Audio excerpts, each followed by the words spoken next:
संवाद। इस कार्यक्रम के प्रायोजक है टाटा स्टील फाउंडेशन। धरती का हूँ मैं, धरती के हो तुम, मेहमान धरती के हम, मेहमान धरती के हम, मेहमान धरती के हम। संवाद कार्यक्रम की एक और नई कड़ी के साथ फिर हाजिर हूँ मैं, रोशनी। स्वागत है इस कार्यक्रम में आप सभी श्रोताओं का। चलिए अब मिलते हैं पोटका प्रखंड के गोपीनाथ सरदार से। आप संवाद के माध्यम से विलुप्त प्राय पारंपरिक आदिवासी खेल काती को बचाने का और जन जन तक पहुंचाने का प्रयास कर रहे हैं। तो आइए सुने इस विषय पर उनके विचार। जतो को जोहार, सभी को नमस्कार। मेरा नाम गोपीनाथ सरदार, मैं कोपे से बिलोंग करता हूँ, पोटका प्रखंड। मैं काती 2 साल से खेलते आ रहा हूँ। मेरा अभी खेलते खेलते 30-35 साल हो गया। तो काती ये आदिवासियों का पारंपरिक खेल है। उसमें टाटा स्टील फाउंडेशन ने देखा कि ये आदिवासियों का खेल है, तो इस खेल को बचाने के लिए टाटा स्टील फाउंडेशन ने सहयोग किया और अभी टाटा स्टील फाउंडेशन ने कुछ रूपरेखा तैयार किया है। तो उसी के माध्यम से गांव घर में अभी खेला जा रहा है। उसी टाइम एक गांव से दूसरे गांव से हम लोग खेलते थे। वो कोई 1-2 दिन का नहीं था, वो लीग सिस्टम था, है ना। उसी टाइम 1 सप्ताह तक खेलते थे। तो अभी का खेल और उसी टाइम का खेल में कुछ अंतर है। उसी टाइम माने टाइम का वेस्ट होता था। अभी एक दिन में कम से कम 24 से 32 टीम का फाइनल हो जा रहा है। काती अर्ध चांद आकार का बनता है। ये इमली का माज या बाबुल का माज से बनाया जाता है ना। उसमें बांस का लकड़ी और आदमी का हिसाब से हाइट के आधार पर डंडा एक ठो, उसी को हाथ और पैर से मारा जाता है, हाथ से पकड़ा जाता है। उसी को काती खेल कहा जाता है। अभी अगर समाज के लोग तो खेल ही रहा है और टाटा स्टील फाउंडेशन के द्वारा हम लोग स्कूल में अंडर 14 को हम लोग प्रशिक्षण दे रहे हैं और 24-25 में हम लोग 5 स्कूल में कराया है। 5 स्कूल में करीब 150 से ज्यादा बच्चों को हम लोग प्रशिक्षण दिए हैं और उसी के बीच में 5 स्कूल के बच्चों को हम लोग मुक्तेश्वर धाम हाई स्कूल में प्रतियोगिता भी कराया है। टाटा स्टील के अलावा भी हम लोग अपना गांव में अगस्त के महीना में जो कि हम लोग अपने तरफ से प्रतियोगिता रखे थे, तो उसी प्रतियोगिता में झारखंड के अलावा उड़ीसा भी पार्टिसिपेट किए थे। तो उसमें 24 दलों ने भाग लिया था। 2024-25 में जो लीग खेल हुआ टाटा स्टील फाउंडेशन की तरफ से, उसमें 20 पंचायत ने भाग लिया और उसमें 1700 खिलाड़ियों ने भी प्रतियोगिता में भाग लिया। अभी आप सुन रहे थे पारंपरिक आदिवासी खेल काती को बचाने के लिए प्रयासरत गोपीनाथ सरदार जी के विचार। अब आइए सुने टाटा स्टील फाउंडेशन से जुड़े रामचंद्र टुडू जी से कि किस तरह पारंपरिक आदिवासी खेल काती को रूल्स एंड रेगुलेशंस के साथ जोड़कर एक सही दिशा और पहचान दी जा रही है। सबों को जोहर। संवाद में जो काती खेल लास्ट टाइम हम लोगों ने एक प्रदर्शनी के तौर पर रखा था, जिससे लोगों ने काफी सराहा है। ये काती खेल एक ऐसा खेल है जो शारीरिक, मानसिक और आदिवासियों का एक पारंपरिक सांस्कृतिक खेल है, जिसे बढ़ावा देने के लिए टाटा स्टील फाउंडेशन ने एक रूल बुक यानी नीति नियम एक बनाया है, ताकि झारखंड, उड़ीसा या अदर स्टेट में इस खेल को खेला जाए तो एक रूपता आवे। उसके लिए एक नीति नियम बनाया है। पहले के समय में इसका कोई पॉइंट सिस्टम नहीं था और समय भी काफी लगता था। तो आज का डेट में ये एक TSF के माध्यम से जो रूल बुक बनाया गया, जिसमें हमारे एक्सपर्टीज काती के इन लोगों का भी योगदान रहा है, ताकि आने वाले दिन में जो नए पीढ़ी खेलेंगे वो एक नीति नियम से खेले। अदर स्पोर्ट्स में जो एक अनुशासन होता है उसको ये हमारे ट्राइबल गेम यानी काती में भी ये लागू हो। इसमें नए लोगों को जोड़ने के लिए नई पीढ़ी कैसे इसको आगे बढ़ाएं, इसके लिए हम लोग प्रशिक्षण का प्रावधान किए हैं। जो यूथ लोग और ये एक मानसिक का विकास भी होता है, अपना शरीर का स्वस्थ, ये इनसे ये फायदा होता है। तो इस साल भी हम लोग ये प्रयास कर रहे हैं कि हम लोग कैसे ज़्यादा से ज़्यादा लोगों तक पहुँचे। तो उसका प्रचार प्रसार करने के लिए हम लोग प्रयास कर रहे हैं कि एक डेमो इस साल भी हम लोग काती को यहाँ रखें ताकि लोग इसको जान सके।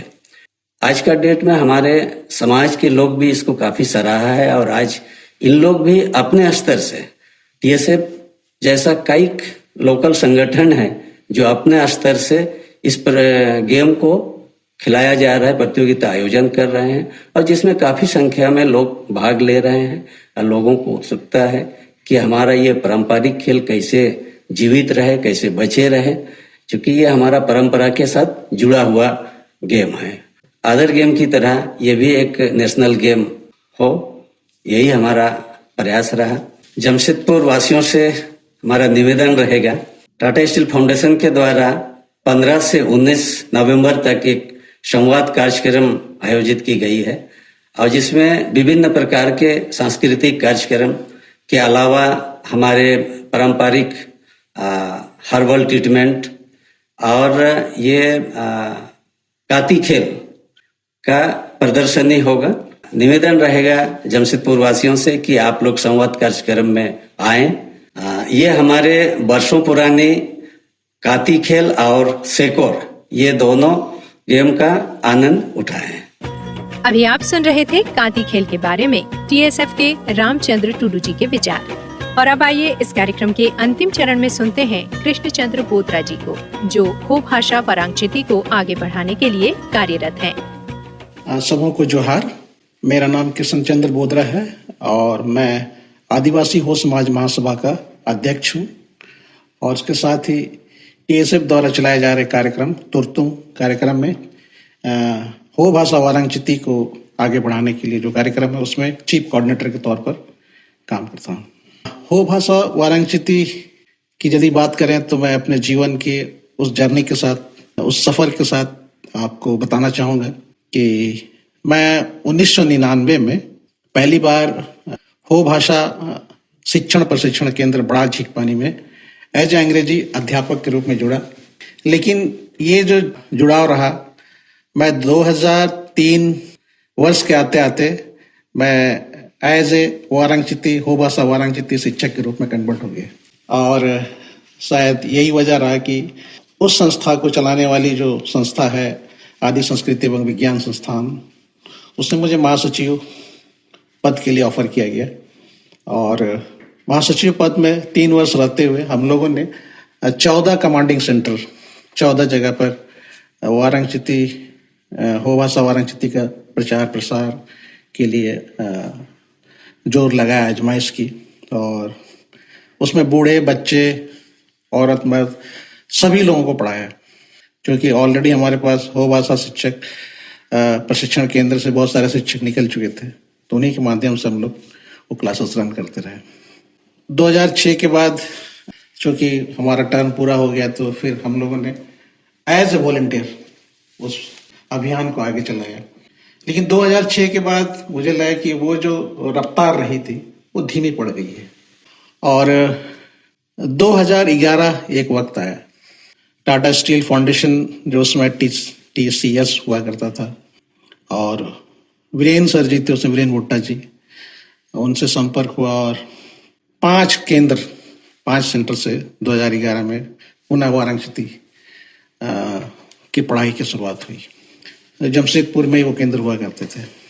फिर धीरे धीरे करके वो आगे बढ़ा और 2015 में मैं एज ए कोऑर्डिनेटर इस कार्यक्रम से जुड़ा और उसके बाद से इस कार्यक्रम के साथ आज भी जुड़ा हूँ। आज मैं as a chief chief coordinator इस कार्यक्रम में हूँ। इस कार्यक्रम को डिजाइन करना और इसके लिए कैरिकुलम बनाना, पुस्तकों का निर्माण करना और कैसे इसका रीच ज़्यादा से ज़्यादा लोगों तक पहुँचे, जो पीढ़ी पढ़ लिख रही है उनके लिए अलग से कार्यक्रम बनाना और जो बुजुर्ग हो रहे हैं, जो उम्र दराज हो रहा है, उनके लिए कार्यक्रम बनाना। तो सारे कार्यक्रमों को हमने यहाँ TSF के जो टीम है उस विभाग की, उन लोगों के साथ मिलकर के उस सारी चीज़ों को तैयार किया और आज हम यदि देखते हैं तो उसका इम्पैक्ट जो है, प्रभाव जो है देखने को मिलता है। आज उस तुरतुम कार्यक्रम की वजह से ही बहुत सारे बच्चे जो स्कूलों में पढ़ रहे हैं, कॉलेजों में पढ़ रहे हैं, वो वारांगचित्ती से आज लिख रहे हैं। इवन जो लोग अभी, चूंकि काफ़ी लंबा समय हो गया है, तो कुछ लोग इवन PhD वगैरह भी किए हैं, उन्होंने अपना डिजिटेशन जो है वारांगचित्ती से ही लिखा है। ये भी एक बहुत बड़ी उपलब्धि की बात है और सरकार हो भाषा को द्वितीय राजभाषा का दर्जा भी उन्होंने दिया है और इस शायद यही वजह है कि हो भाषा को यहाँ की जो PCS जो नौकरियाँ हैं, राज्य सरकार की नौकरियाँ, उसमें भी हो भाषा को उन्होंने स्थान दिया है कि हो भाषा विषय के माध्यम से वो उत्तीर्ण होकर के अपनी नौकरी को कर रहे हैं। और इससे अलग अगर प्रभाव देखें तो हमारे जो बच्चे हैं उन्होंने टेक्नोलॉजी के फील्ड में वारांगचित्ती का फॉन्ट वगैरह उन्होंने बना करके आज वारांगचित्ती में अपने चीज़ों को लिख रहे हैं फॉन्ट माध्यम से। उसके बाद बहुत सारे कैसेट्स बने, गीतों की वो जो क्या कहते हैं, फिल्म बना रहे हैं बच्चे हमारे, वीडियो बना रहे हैं, रील्स बना रहे हैं। और अभी तो ऐसा अभी हम देखते हैं कि हर पर्व त्योहारों में हो गीत, हमारे इलाके में हो गीत ही बजते हैं, चाहे वो दशहरा हो या ईद हो। तो सभी वर्गों का वो जो चहता हो गया है भाषा।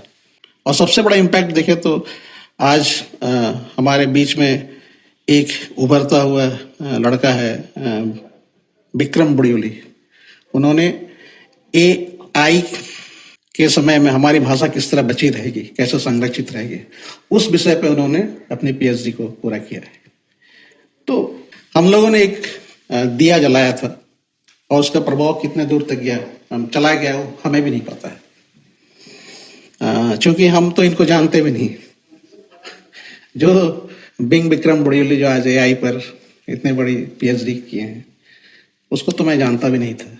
लेकिन कहते हैं ना, जब आग जंगल में आग लगती है तो उसका इम्पैक्ट, प्रभाव कहाँ तक जाएगा, ये तो आग जलाने वाले को पता नहीं होता है। अब हमारा प्रयास ये है कि हमारी जो भाषा है वो हवा में हो। कहने का मतलब है कि हमारा कम से कम हमारा रेडियो हो जिसमें हम 24 घंटे FM में हमारी बातें होती रही और खासकर हमारी महिलाएं चलाएं और उस पर बोले। TV चैनल, मतलब कोई ऐसा चैनल हो जिस पर अपने उस चीज़ों को बता सके। तो उस तरह के तमाम चीज़ों के बारे में हम लोग प्लान कर रहे हैं, सोच रहे हैं कि भविष्य में आने वाले समय में हमारे आने वाले बच्चे हैं उन चीज़ों को करें, ताकि हमारा जो इंडिजिनस नॉलेज है उसका फ़ायदा सभी लोगों को, सभी मानव को। तो ऐसे हम लोग भविष्य के बारे में भी सोच रहे हैं। अंत में हम ये कहेंगे कि हमारी जो प्रयास है उसको गति देने का काम TSF ने किया है। हम लोग प्रयास कर ही रहे थे, लेकिन ये संजोग ही कह सकते हैं कि 2011 के बाद TSF ने उसको गति देने का काम किया और हमें बल मिला है। तो हम अब अपने जो सोच है, अपने जो कर्म है, उसको उड़ान देने का प्रयास कर रहे हैं।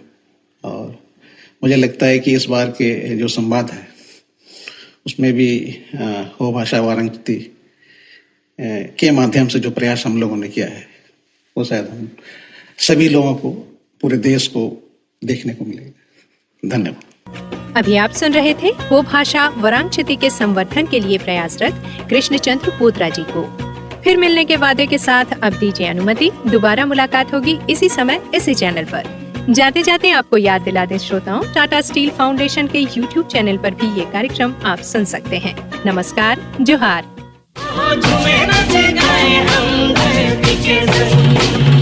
संवाद, इस कार्यक्रम के प्रायोजक थे टाटा स्टील फाउंडेशन।